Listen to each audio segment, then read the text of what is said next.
Bermaksud awak bila awak keluarkan daripada incubator tu mestilah 2 miligram per liter ke atas lah. Contohnya mungkin bila awak keluarkan tu awak dapat bacaan 5 ppm ataupun 6 ppm dia tak boleh less than 2 miligram per liter. And then ini dia punya syarat untuk valid result tu lah And then dia kata need at least 2 miligram per liter change in DO over 5 days. So perubahan daripada awal dan juga akhir tu mestilah sekurang-kurangnya 2 miligram per liter supaya result tu valid. Ini syarat lah untuk you dapatkan keputusan yang tepat untuk BOD. Okay.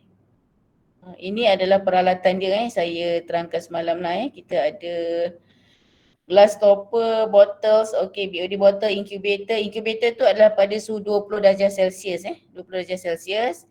And then ada dissolved oxygen meter, ada pH meter. pH meter tu adalah untuk kita neutralizekan sampel, air pump untuk aeration, dilution water, measuring cylinder untuk mengukur sampel, beaker, barometric flask. Barometric flask. Saya tak pasti kenapa ada barometric flask kat situ, tak apa. Okey, ini saya cakap semalam kalau awak tengok kat sini, dia ada senarai nutrient nutrient solution. So dalam, ini adalah chemical yang ada dalam BOD pillow yang saya tunjuk semalam lah yang nampak macam bantal tu kan. BOD pillow. So solution yang ada dalam BOD pillow tu dia adalah mengandungi benda-benda ni. Dia adalah sebagai nutrient supaya microorganism tu dia boleh hidup dan boleh degrade. Dan supaya result yang kita dapat tu adalah betul lah dan tepat So dia ada kat situ kalau nampak ada phosphate buffer solution, magnesium sulfate solution, ada calcium chloride and ferric chloride So kalau kita prepare ni, kalau tanpa BOD pillow kita nak prepare sesuatu memang agak ni lah agak rumit lah sebab dia melibatkan banyak chemical.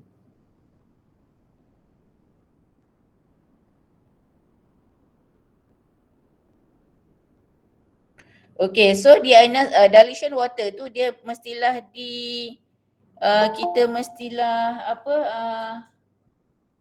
mestilah lakukan aeration kita masukkan air bubble untuk beberapa hari. So sekurang-kurangnya adalah 12 jam. 12 jam.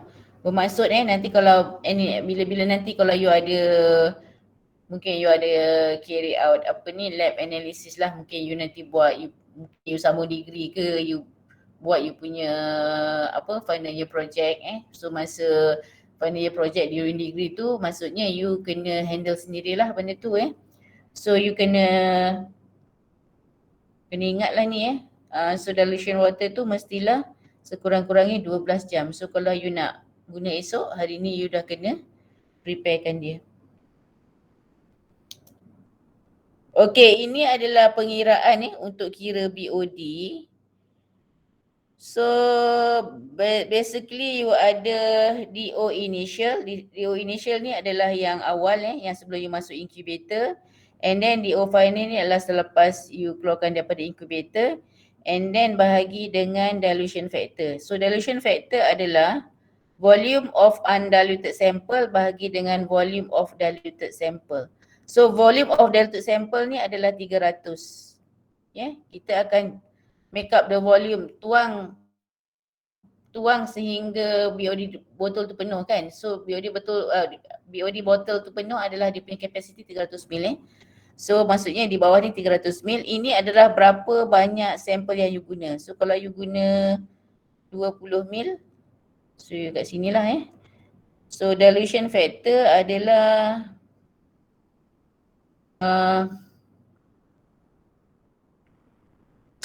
sebenarnya terms ni dia berbeza dengan apa yang saya cakap semalam ni, takut awak confuse. Semalam saya ada discuss dengan awak.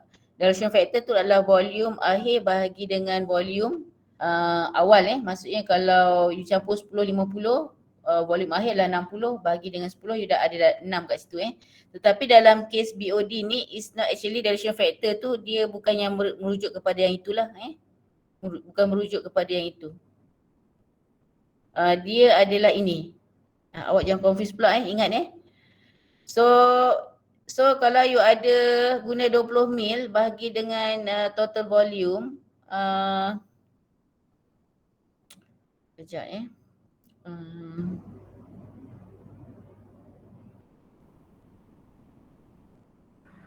Puan, nilai Ya. DO final dia memang kecil daripada initial. Yelah, dia lebih kecil sebabnya organism tu dah gunakan oksigen tu untuk degrade organic matter. Macam saya cakap tadi kan dia dah gunakan. Dalam sampel tu dia ada bahan-bahan organik Kita nak organism, kita nak microorganism tu degrade atau guna oksigen. So kalau mula oksigen tu tinggi, bila dia dah guna, oksigen tu akan habis lah. Macam tu. Okay, so yang ini awak jangan saya nanti saya cek balik kenapa saya guna tapi ini adalah terms yang dia orang akan gunakan lah So maksudnya kalau you ada DO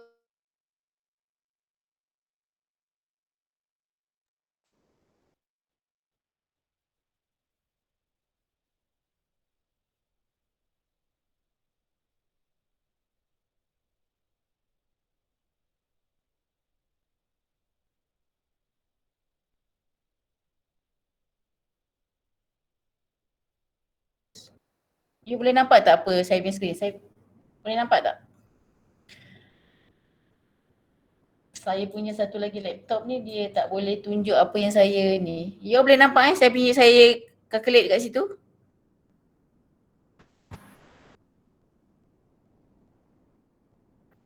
Saya punya tak nampak apa-apa pun. Oh tak nampak Tak nampak screen yang saya tulis-tulis Ya, betul Puan. Kenapa Kita orang ada connection tadi. Sebab saya, jap. Saya ada masalah connection internet kot Sama kami Puan. Tak dapat Retweet Puan. Apa? Sama-sama Puan. Sama ada problem internet. Tadi lost connection sikit. Ada connection tadi. Jap.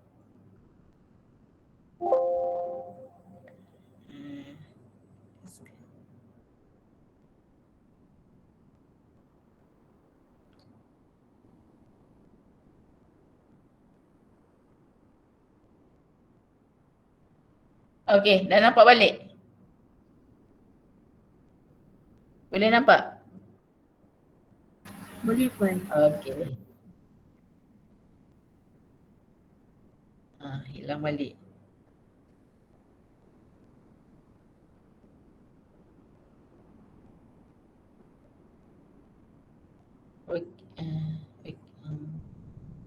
Okay.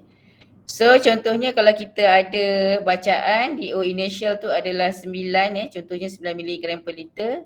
Kita ada DO final adalah 5.3 mg per liter bahagi dengan kita guna sampel sebanyak 20 ml bahagi dengan volume of diluted sample iaitu 300 ml. So you just kira lah nanti you akan dapat in milligram per liter. Untuk blank tu dia tak gunakan data tu. Blank tu hanyalah kita nak tengok berapakah bacaan DO final. Okey, kalau DO final tu adalah tadi kita kata perubahan tu mestilah at least 2 mg per liter kalau kita kalau kita check sampel lah yang ada sampel tu dia kata perubahan tu mestilah at least 2 mg. Contohnya kalau kita awal ada 9, so at least bacaan sampel kita tu adalah DO final dia adalah 7. So result kita tu barulah valid. Untuk blank dia mestilah tak lebih daripada 2 mg per liter lah sebabnya dia tak ada sampel apa-apa. Kalau bacaan DO final contohnya awal tu untuk ni untuk blank untuk blank kalau awal tu 9 mg per liter and then bila kita masukkan dalam incubator and then kita keluarkan, bila kita keluarkan kita check balik tu bacaannya adalah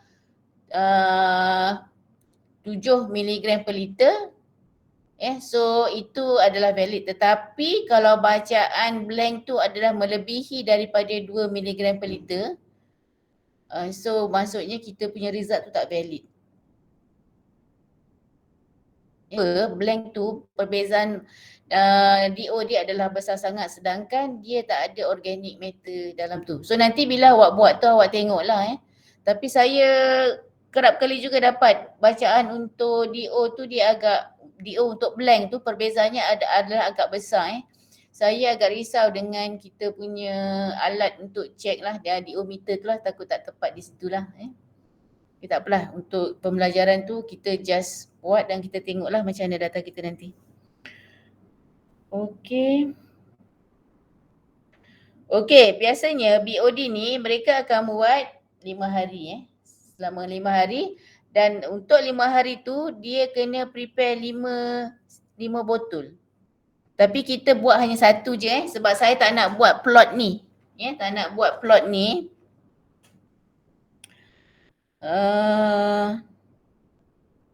Okay. So ini kat sini dia kata time days ni 5 hari. So setiap satu hari ni dia akan check BOD. So kita akan nampak plot dia. Bila hari bertambah, penggunaan oksigen tu makin meningkat lah. Maksudnya mikroorganism tu dia bertindak untuk degrade organic matter. Organic matter yang ada dalam sampel kita. So 5 hari ni bermaksud 5 botol So untuk hari pertama ni dia akan, you kena untuk yang macam ni dia akan prepare 5 botol lah So botol 1, 2, 3, 4, 5 tambah dengan blank. Biasanya mereka akan buat macam ni. Tetapi untuk kelas kita saya tak prepare ni, saya terus pergi kepada blank dan satu sampel saja. Saya terus kira dekat sini. So ada satu sampel sajalah. Tapi biasanya kebiasaannya mereka akan tengok plot plot untuk BOD tu dengan menyediakan 5 botol lah 5 botol dan dia akan check setiap hari. So dia botol 1 hari yang pertama dia tengok berapakah bacaan BOD. Hari kedua macam mana. So kita akan nampaklah plot BOD tu makin meningkat dengan pertambahan masa So maksudnya mikroorganism tu dia bertindak aktif untuk degrade organic matter.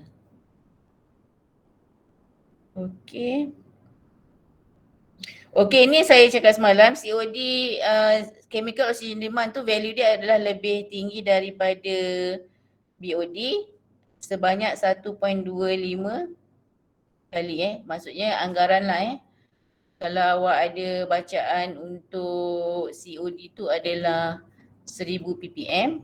So kalau untuk BOD tu awak bahagikanlah 1000 bahagi 1.25. You akan dapatlah.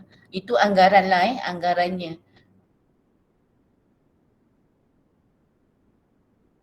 Perbezaan antara BOD dan COD. Okey, berbeza dengan BOD tadi, COD ni kita nak ukur dissolved oxygen melalui penggunaan chemical chemical reagent So bila kita guna chemical reagent tu memang absolutely semua organic matter tu akan teroksidize lah So daripada situ nanti kita boleh tentukanlah berapakah dia ada calculation ni sendiri sebenarnya tetapi untuk kita punya method ni kita just dapat straight away daripada mesin lah Sebenarnya kalau dia tak guna mesin, COD ni dia akan buat melalui kaedah titration. Dia menggunakan konsep chemical reaction. Dia akan menggunakan chemical reaction, so dia ada menggunakan balance equation, chemical equation. And then dia akan kira melalui titration lah Titration tu maksudnya you ada sampel and then you titrate dengan satu chemical lain, daripada situ nanti dia akan kira lah dan yang diguna untuk titrate the sample and then daripada situ baru convert kepada berapa banyak oksigen yang digunakan untuk untuk oxidize the organic matter. Tetapi kaedah yang kita, sebab kaedah tu agak bahaya sebab dia melibatkan chemical yang bahaya seperti mercury dan sebagainya.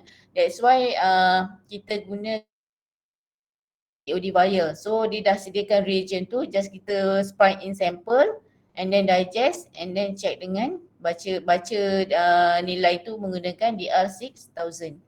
Saya pernah dulu saya handle lab untuk jalankan COD ni menggunakan kaedah yang konvensional tu, yang menggunakan kaedah titration ni. So agak leceh lah sebenarnya di situ. Okey. Ini apa yang berlaku lah apa yang berlaku. So you kalau tengok kat situ you nampak macam-macam chemical ni. So you ada potassium dichromate, you ada azotum sulfate, you ada HgSO4, ini mercury. So yang paling bahaya ni adalah mercury ni. That's why kaedah konvensional tu kita dah tak guna sekarang. So ada sulfuric acid semua yang agak ni lah chemical yang agak bahaya lah. Okay, so ini adalah bila kita gunakan COD vials lah yang tadi kalau kita guna kaedah yang konvensional tu kita akan guna chemical ni melalui kaedah titration. So yang ini adalah menggunakan COD vial. So seperti yang saya tunjukkan semalam. So ini gambar ni agak lama tak apalah saya skip saja.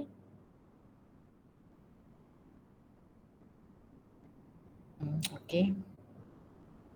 So sebenarnya dalam COD vial ni dia dah ada reagent ni dia dah campurkan siap-siap dalam tu. So nanti bila lepas awak guna, lepas kita dah buat COD, kita dah buat ujian COD tu, dia punya waste dalam COD vials tu kita kena buang dalam waste bottle yang disediakan. So jangan buang dalam sinki. Sebab dia tak boleh buang dalam sinki lah sebab dia ada that hazard chemical dekat situ. Okay.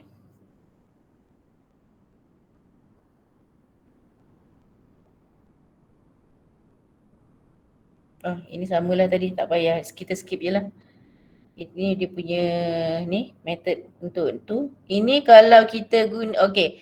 Yang ini saya kata tadi kalau kita guna chemical titration. Saya tengok COD method menggunakan kaedah yang saya kata tadi lama iaitu chemical titration.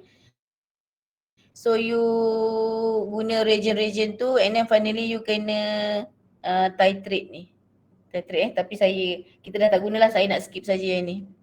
Okay, so sebelum ni kita dah discuss tentang chemical parameters, physical parameters. Kita ada satu lagi biological parameters. So biological parameters ni dia adalah satu parameters untuk indicate indicate menunjukkan sama ada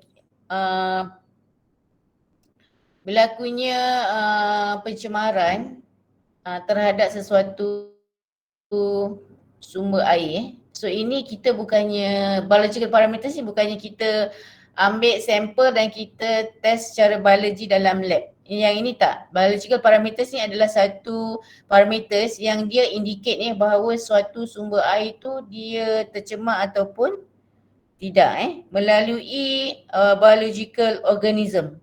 So kalau baca kat situ, dia adalah biomonitor, so defined as an organism that provide quantitative information on the quality of the environmental around it. So maksudnya contohnya kalau you ada satu sumber air and then you tengok apakah kehidupan yang ada di sekitar sumber air tu, so dia indicate apa. Itu adalah biomonitoring by biological parameters.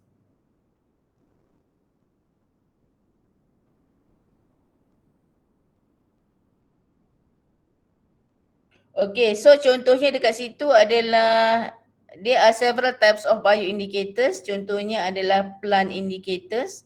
So dia kata itu the presence or absence of certain plant or other vegetative life in an ecosystem can provide important clues about the health of the environment. So dia kata dengan kehadiran atau ketiadaan sesuatu jenis tumbuhan dalam satu kawasan ekosistem tu dia boleh memberi satu petunjuk tentang condition of the environment lah, keadaan environment tu macam mana. Ya. Contohnya kat sini dia kata ada satu organism yang kita panggil sebagai lichens. Lichens ni dia kata selalu jumpa di atas batu atau atas pokok.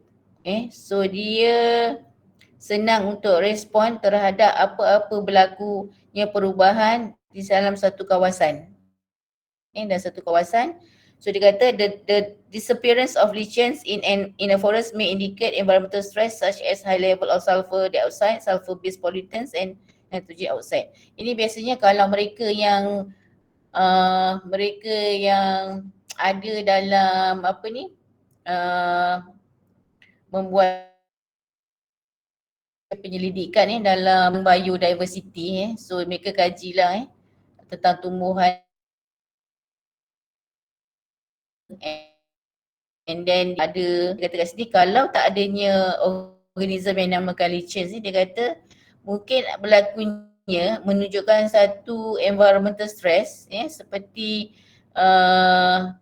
tinggi level of sulfur dioxide ataupun sulfur based pollutants ataupun nitrogen oxide. Ini adalah satu indikatif sajalah satu indikatif saja. Tapi saya pun tak pernah lah untuk ke ni lah. Ini adalah dipanggil sebagai lichens lah.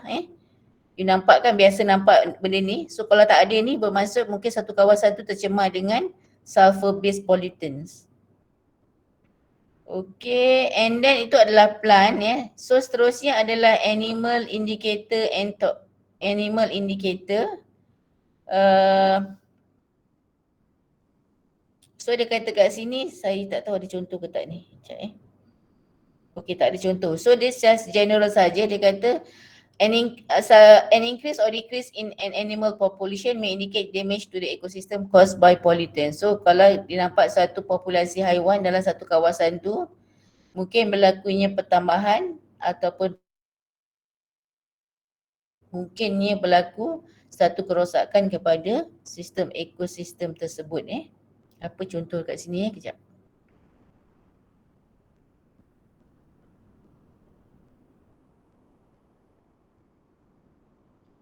Tak ada contoh kejap.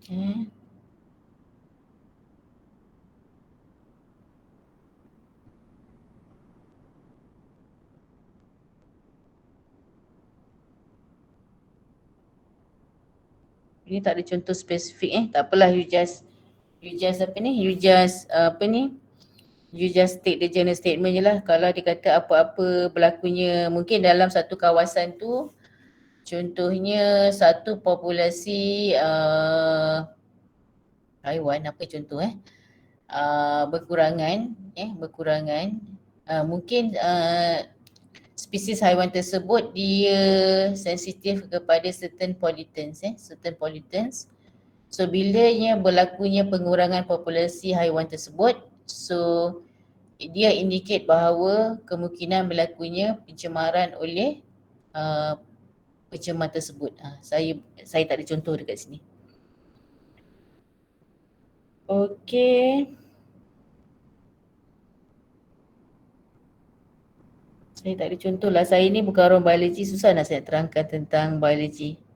So tak apalah you just tahu saja. So biological parameters tu dia adalah salah satu teknik sebagai bioindicators untuk menunjukkan bahawa sesuatu kawasan tu adalah tercemar ataupun tidak oleh certain types of pollutants, dan bioindicators tu boleh terdiri daripada plant. Yang pertama tadi adalah plant, yang kedua adalah animal, yang ketiga ni adalah microorganism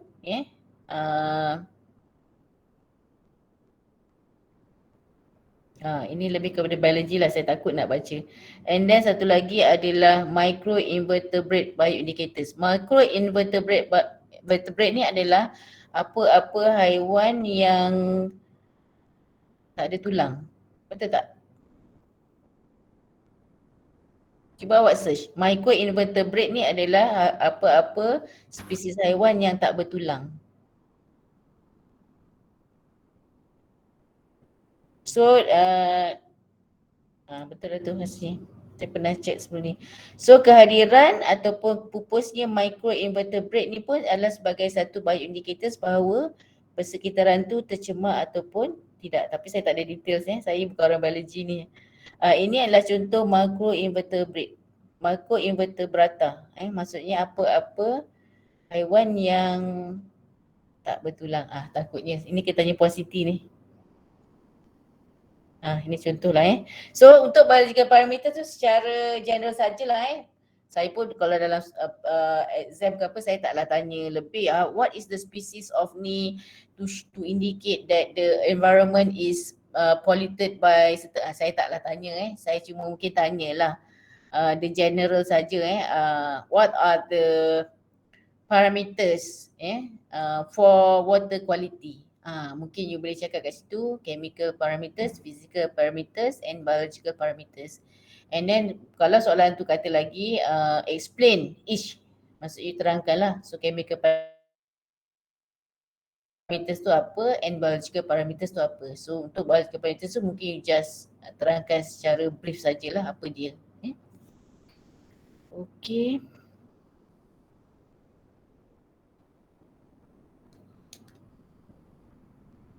Okey, seterusnya ni kalau awak tengok slide-slide saya ni, dia lebih kepada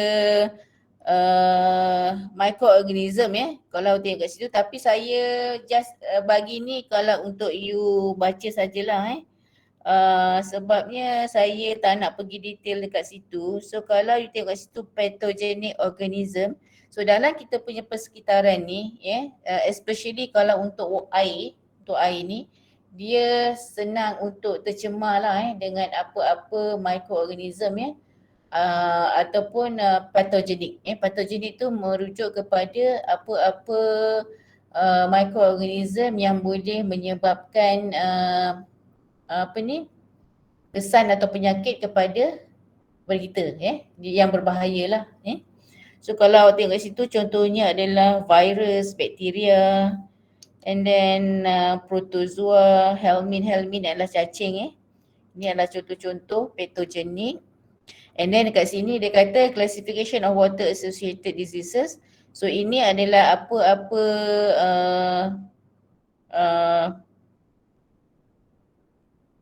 apa-apa penyakit yang boleh disebabkan oleh yang boleh dibawa oleh air atau berkaitan dengan air So kalau tengok kat situ dia kata contoh-contoh penyakit itulah kolera, typhoid yang melalui air lah sebab kita ni cerita tentang water quality Okay. So ini adalah disease rate and risk. Ini pun just untuk general knowledge sajalah. Saya biasa tak tanyalah ni Saya just saja nak tunjuk.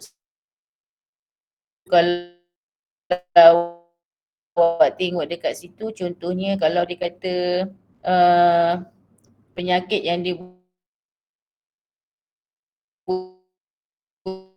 boleh morbidity, mortality tu kalau you tengok dia punya value tu agak tinggi lah Tetapi saya rasa sekarang ni kita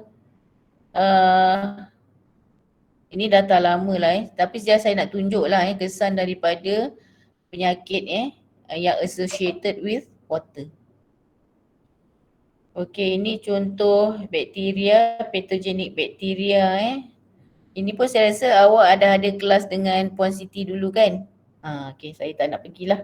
Saya just tunjuk saja. So kita ada bakteria, kita ada virus, kita ada algae. Ini macam saya dah ajar awak masa food dulu Okey. So ini quiz saya tak buat lah you go through List the physical properties of water. Apa dia physical properties of water? And then distinguish between total solid and total suspended solid. Sure you boleh jawab lah sebab kita baru discuss malam.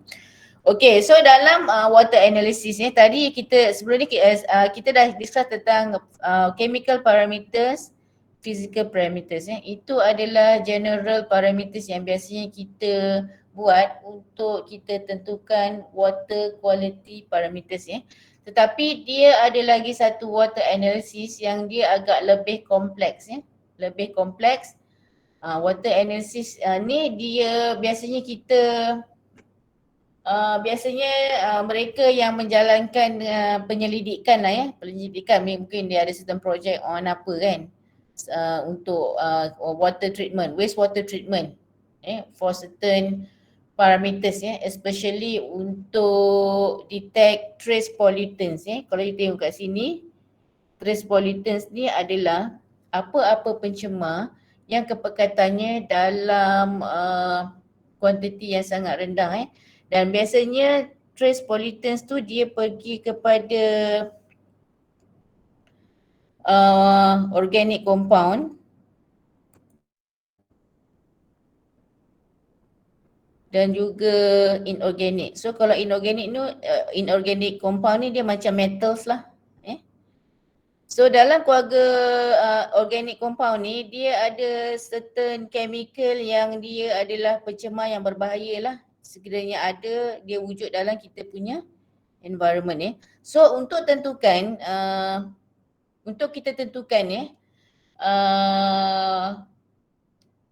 kepekatan atau berapa banyaknya pencemar ni dalam sampel kita, dia memerlukan satu teknik analisis yang kompleks lah Contohnya ada berapa pelajar tu dia tanya saya nak buat heavy metal punya analisis.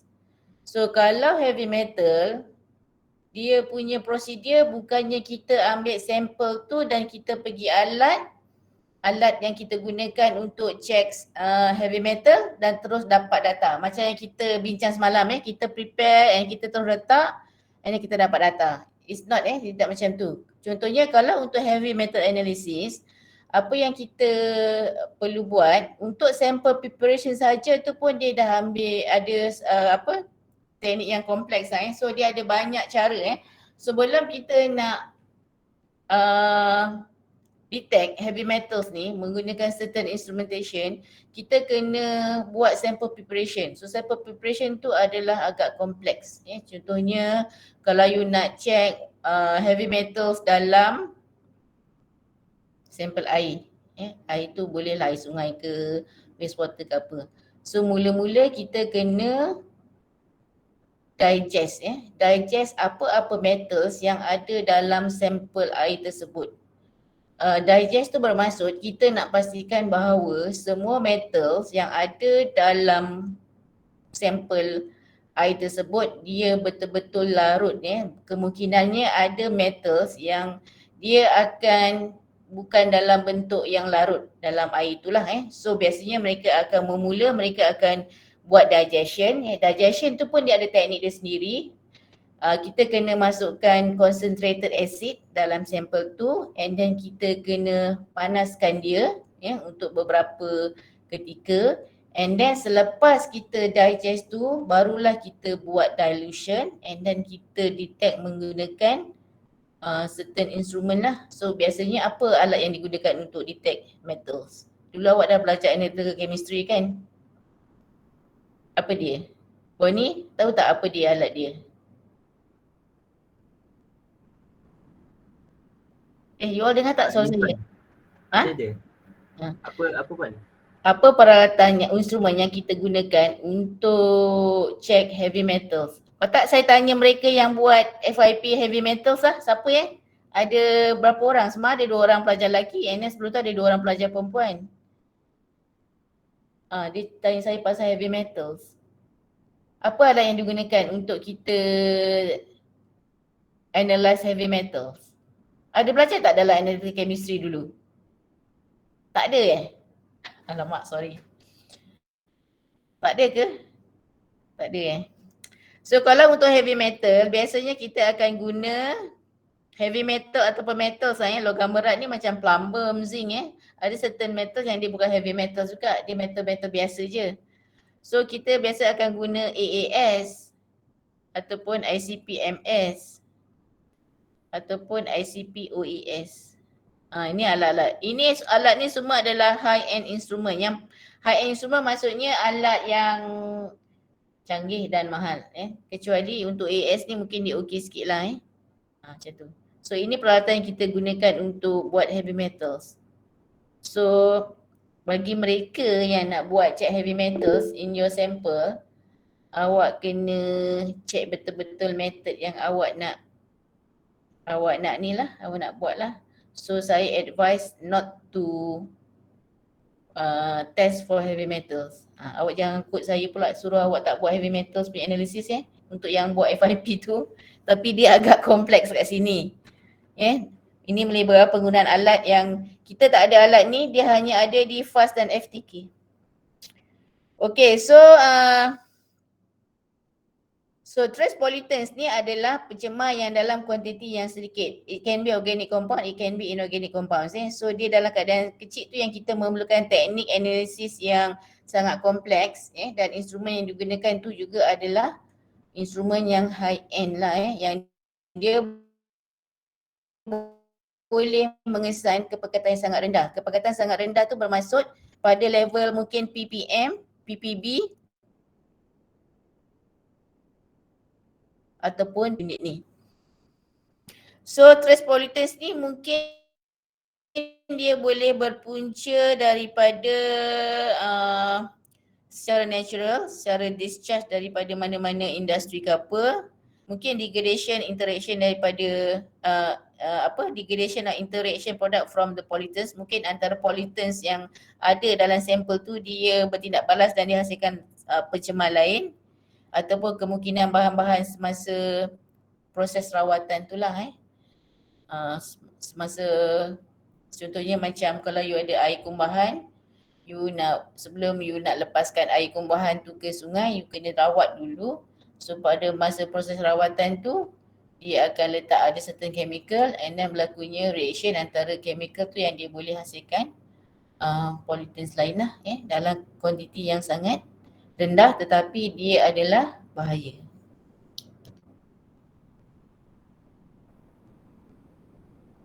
Ini saya tak terangkan lah, saya sangat kompleks lah saya rasa.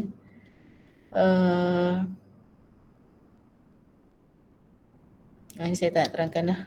Okey, ini adalah jenis-jenis organic compounds yang biasanya ada dalam sampel air lah. Saya cerita pasal tentang air. So yang biasanya ada dalam sampel air kita, contohnya pesticide. Pesticide ni ada macam-macam. Mungkin juga pelarut chlorinated solvent, apa-apa pelarut yang mengandungi klorin, yang mungkin daripada industri. So bila buang daripada industri and then dia boleh masuk dalam sumber air kita.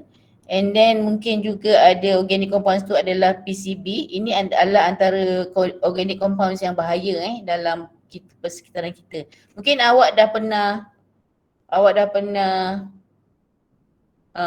ternampak lah perkataan-perkataan ni kan, macam PCB, polychlorinated biphenyls. Biasanya ada dekat mana?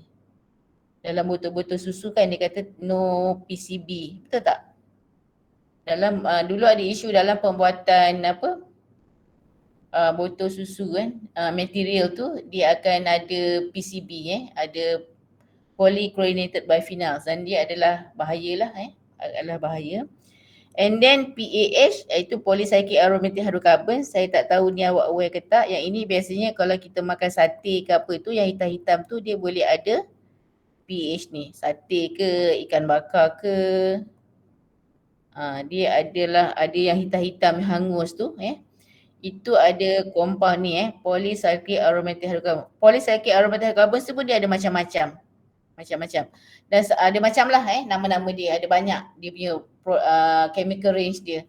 Dan salah satu adalah biasa orang letak ubat gegat dalam almari baju kan. Betul tak? Ada orang suka letak ubat gegat betul tak Bonnie? Ubat gegat.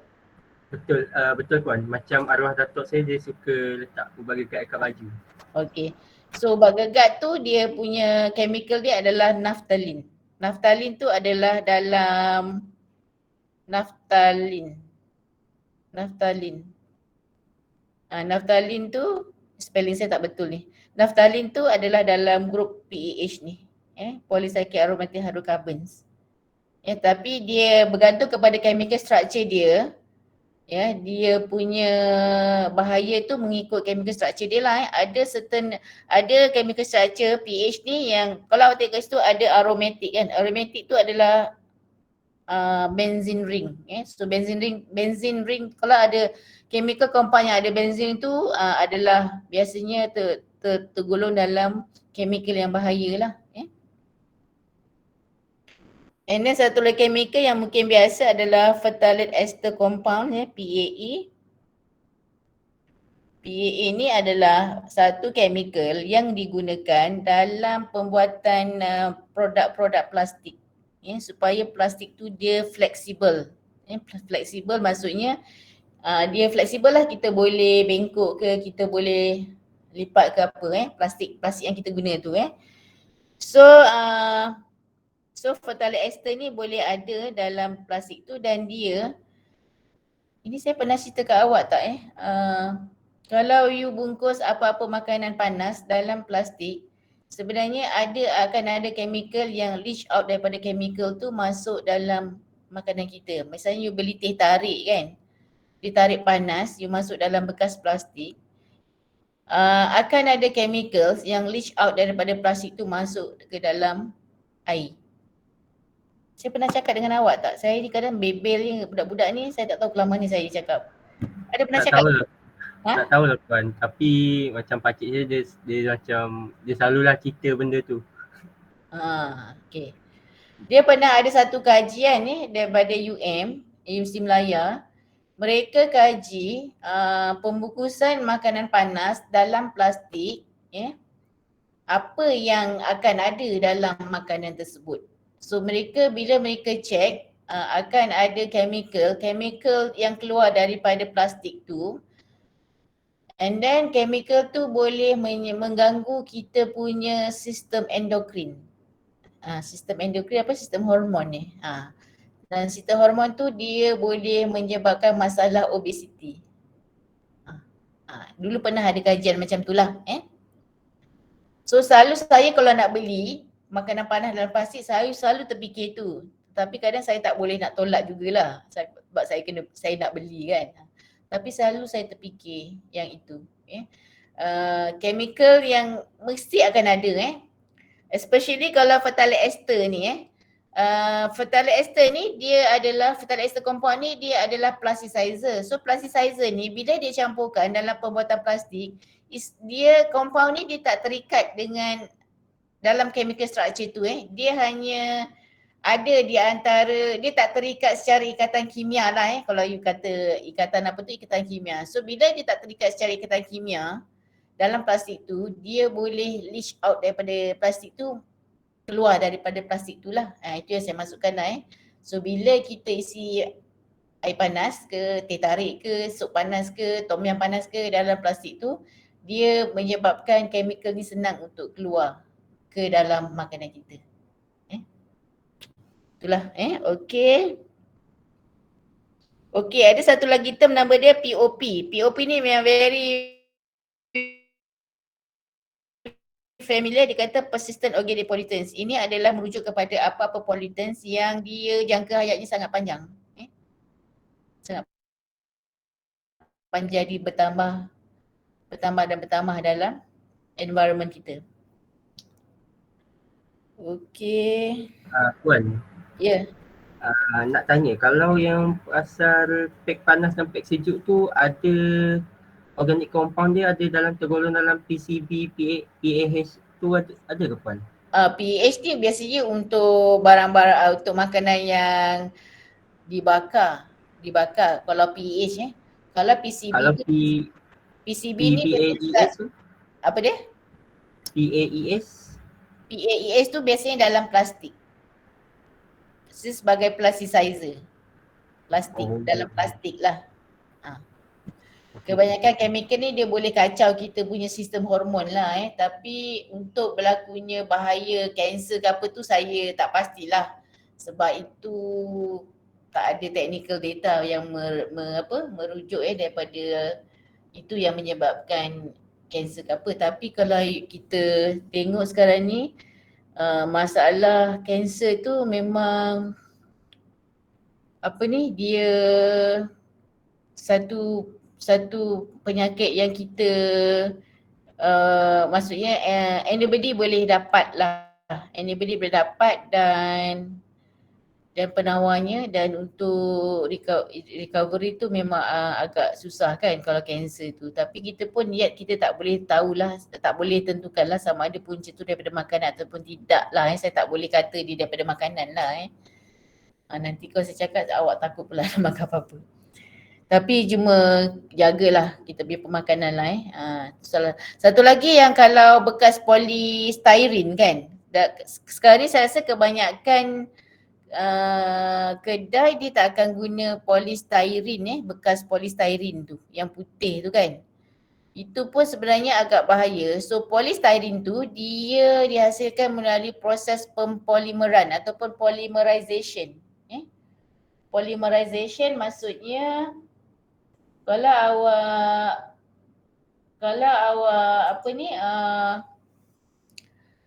dulu saya bekerja dalam industri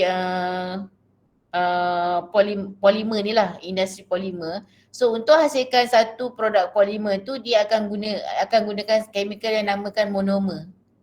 Monomer tu adalah chemical yang pendek-pendek, bila disambung-sambung dia akan jadi panjang. So contohnya kalau polystyrene tu dihasilkan daripada monomer styrene melalui proses pempolimeran atau polymerization tu dia akan jadi polystyrene. So dalam proses polymerization ni tak semua styrene, monomer styrene ni dia akan terikat untuk membentuk rantai panjang polystyrene ni. Mesti ada residual dia akan akan ada residual, maksudnya saki-baki monomer tu yang tak terikat sebagai polystyrene. So dia boleh ada dalam bekas tu dan bila kita gunakan untuk bungkus apa-apa makanan panas, monomer styrene ni dia boleh leach out daripada bekas polystyrene. Tetapi penggunaan polystyrene sekarang saya rasa dah dihadkan kalau awak nampak ada kedai yang guna polystyrene tu, saya rasa better not to beli daripada situ lagi lah Saya rasa sekarang ni orang dah tak guna dah polystyrene tu. Sebab daripada itulah yang masalah tu Dan monomer ni atau styrene tu atau jenis monomer lain lah, dalam kes polystyrene tu dia guna monomer styrene. Dan monomer ni dia sangat reaktif sangat reaktif bermaksud bila kita expose atau kita mungkin inhale atau ada dalam badan kita, dia boleh menyebabkan masalah yang biasanya mereka kata antaranya adalah infertility ketidaksuburan untuk reproduction system kita lah itu salah satulah yang ni. Okey, saya nak dah pukul berapa ni? 11, okey. So biasanya untuk analisis organic compounds ni dia akan melibatkan tasu teknikal analisis yang kompleks yang kita akan gunakan kaedah chromatographic separation. So saya rasa awak biasa dengarlah ni chromatography. So you ada alat liquid chromatography, gas chromatography. Semuanya itu digunakan untuk menganalisis apa-apa trace pollutants of organic compounds yang ada dalam sampel. Air ataupun sampel solid pun boleh lah sampel solid pun boleh lah that's why dalam awak punya lab ni kita tak pergi ke situ kita tak pergi kepada analisis yang kompleks ni. Kita just pergi yang biasalah pH ke yang general saja. Yang kita discuss tu semua yang general saja. Tapi sebenarnya dia ada lagi yang lebih kompleks yang melibatkan kaedah penggunaan penggunaan alat yang lebih moden dan juga teknik analisis yang lebih kompleks. Okey, ada apa nak tanya tak? Sebenarnya saya nak share juga kat awak contoh-contoh soalan daripada ni nantilah saya ni. So ini adalah kalau kita ada sampel untuk kita analyse ya. Dalam kes ni saya kata saya pergi hanya kepada sampel air atau sampel wastewater lah air sisa Okay, so kita perlu satu ada proper punya nilai, proper punya teknik lah supaya apa yang kita analyse nanti data tu adalah valid. So contohnya kat sini dia kata guidelines for storage of sample and their subsequent analysis. So bergantung kepada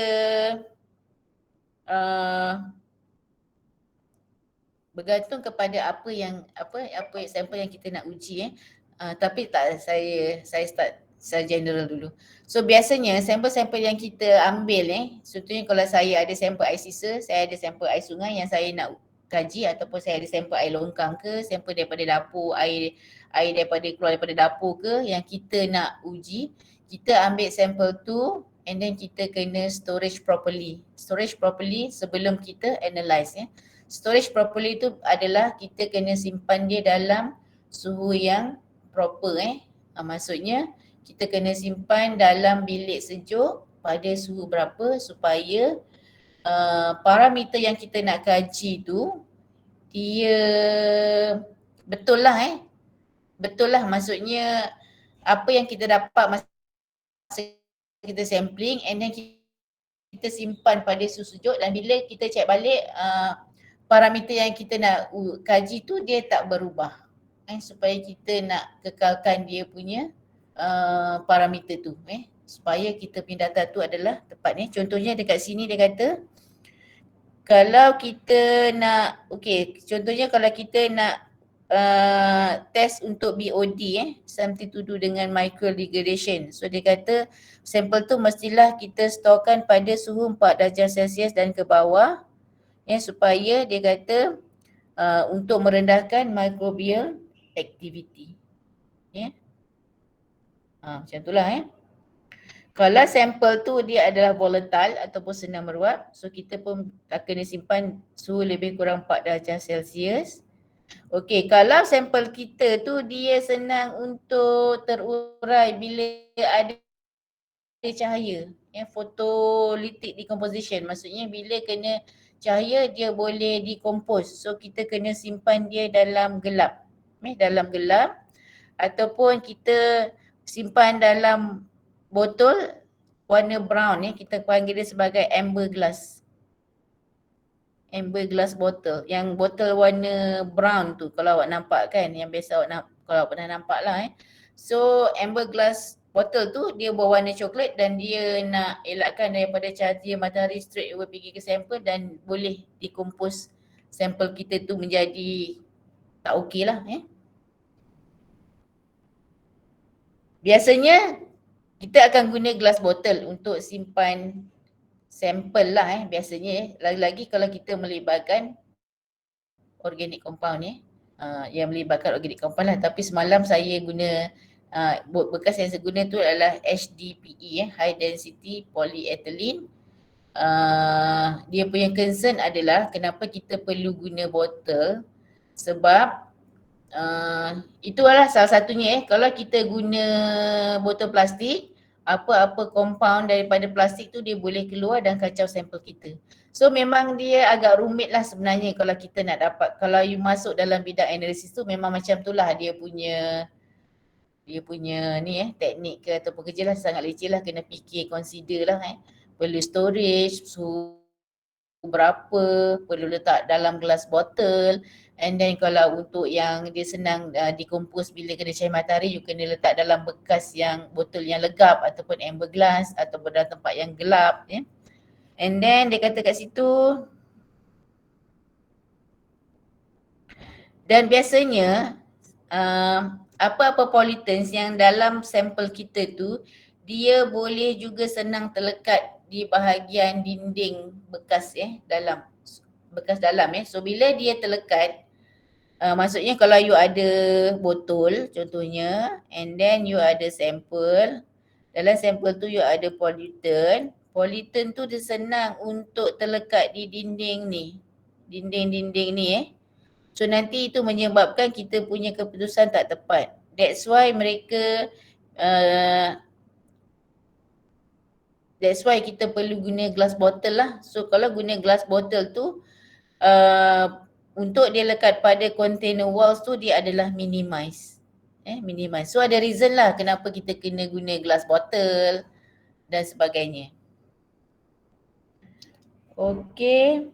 Okey, ini pula kalau kita nak sampling Kalau kita nak sampling ambil sampel ambil sampel air sebelum kita analyse, itu pun ada dia punya teknik lah So contohnya kalau kita ada satu tasik tercemar and then kita nak ambil sampel air. So daripada mana you nak ambil sampel air tu? Sampel air tasik tu. You nak ambil dekat tepi ke? You nak ambil dekat tengah ke? Ke macam mana?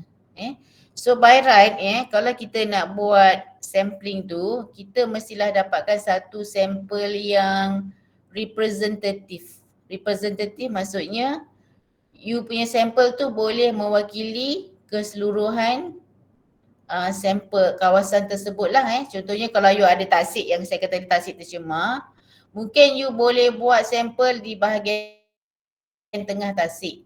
Ataupun you bahagikan tasik tu kepada 4 bahagian, you ambil daripada setiap bahagian and then you mixkan. So itu boleh menunjukkan bahawa you punya sampel tu adalah representative daripada keseluruhan kawasan Awak tak boleh ambil sampel kat tepi-tepi sebab dia mungkin tak mewakili keseluruhan Mungkin kalau awak cek tempat lain dia tak sama. Macam tu lah lebih kurang macam tu. So biasanya biasanya sampel tu adalah biasanya diambil sebanyak 250 hingga 500 ml and must be representative on the whole body of water. Itulah perkataan yang penting adalah representative Ini semua adalah consideration lah Consideration kalau you nak buat sampling, dia kata sebelum awak sampel, awak kena decide berapa nak ambil, jenis botol apa, kaedah storage macam mana and then you nak kena ambil tu bila. Kalau you nak ambil sampel tu, sampel air sungai contohnya, you nak ambil musim kering, musim panas ke musim hujan. Sebab dia berbeza data tu nanti. Mungkin you nak ambil musim hujan saja, you ambil musim hujan. Kalau you nak ambil musim panas saja, musim panas. Sebabnya apa? Dua data tu nanti dia boleh berbeza lah Dia boleh berbeza. Kalau you kata you nak specifykan the sampling was done during rainy season ataupun dry season. So benda tu spesifik kepada tempoh tertentu saja. Okay. So benda consideration lah kalau you nak buat apa-apa water analysis, you kena consider from the sampling and then storage and then lab analysis. You kena consider semua perkara dalam tiga-tiga tu supaya awak boleh dapat bacaan yang tepat at the end lah Benda ni sangat berguna kalau awak nanti nak buat lab project. Contohnya mungkin ada nak sambung sampai master ke PhD ke So bila you sampai master level atau PhD level, you kena handle sendiri macam mana you nak buat you punya project tu daripada awal sampai akhir. So benda ni you kena consider plan betul-betul sampai dia ke hujung lah. Okay. So nanti you baca lah dekat sini, tak ada apa tu.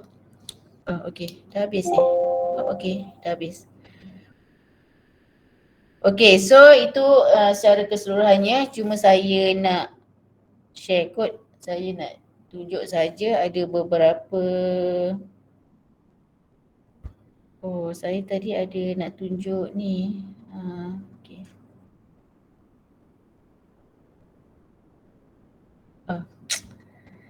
Tadi saya nak tunjuk, okay. Kalau awak apa ni, ni saya nak tunjuk ni. Okey, ni contoh-contoh lah soalan saya boleh nampak jelas tak? Contoh-contoh soalan lah yang saya suka nak tanya lah dalam subjek ni. So sebenarnya awak ni baru batch ketiga lah. Environmental chemistry ni awak baru batch ketiga. Sebelum ni tak ada environmental chemistry.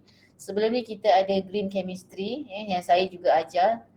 Tapi green chemistry tu saya rasa tak sesuai lah So, saya modify dia saya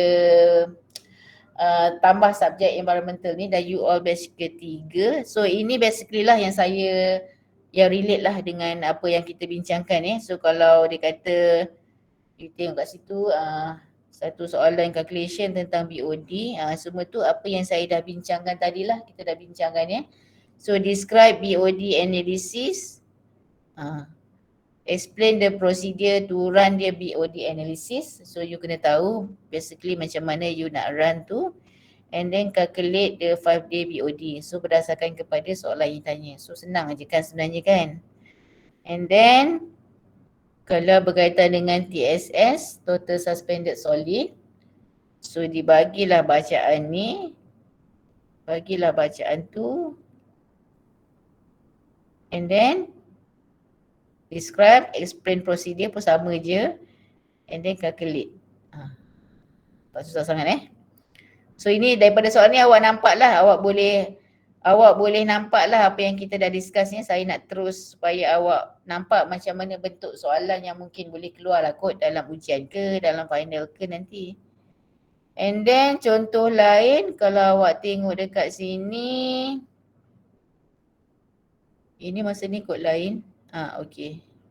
So dia kata kat situ, okay, so you kena tahulah setiap apa test tu apa parameters tu apa maksud dia. Define total solid, total suspended solid, and then differentiate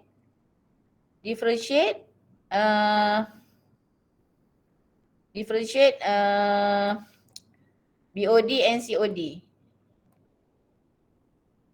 Differentiate BOD and COD, and then explain why BOD value is lower than COD. Ni nanti you karang lah macam mana apa yang saya cakap kan, saya cakap semalam tu. Kenapa BOD tu lebih rendah daripada COD. And then okay, kalau you tengok soalan yang B ni, so dia kata kat situ, okay, Sembrong River is a raw water source for Renhill SAJ water treatment plant in the district of Batu Pahat. So the river is reported to have contamination problem of high iron aluminium concentration exceeding the allowable limit. Discuss a plan for the analysis of contaminated Sembrong River water sample.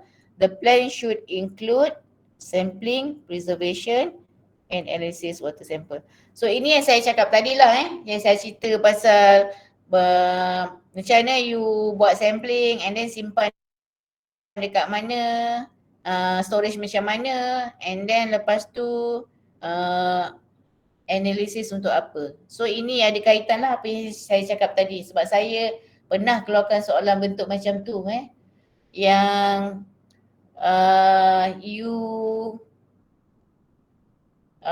yang awak kena jawab macam tu lah so awak kena terangkan lah.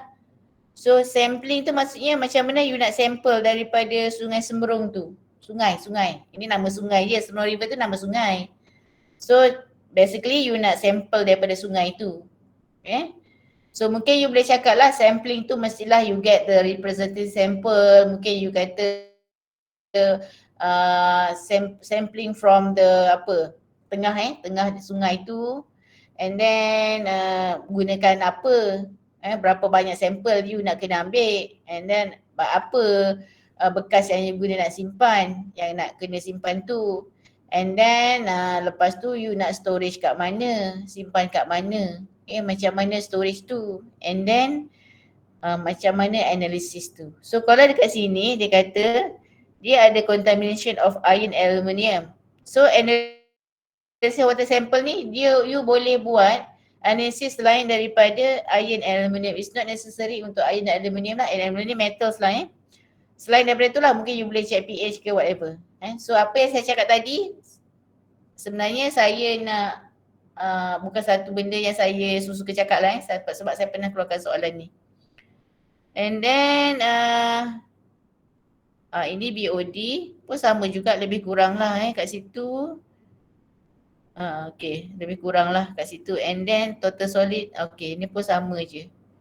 Cuma bentuknya tu dalam perkataan sentences lah. So saya harap awak boleh capture lah apa yang kita discuss daripada last week, semalam dan juga hari ni. So dan saya pun dah tunjuk ke awak bentuk-bentuk soalan yang mungkin lah saya nak tanyalah untuk chapter ni yang berkaitan dengan water quality parameters. So ada apa-apa nak tanya?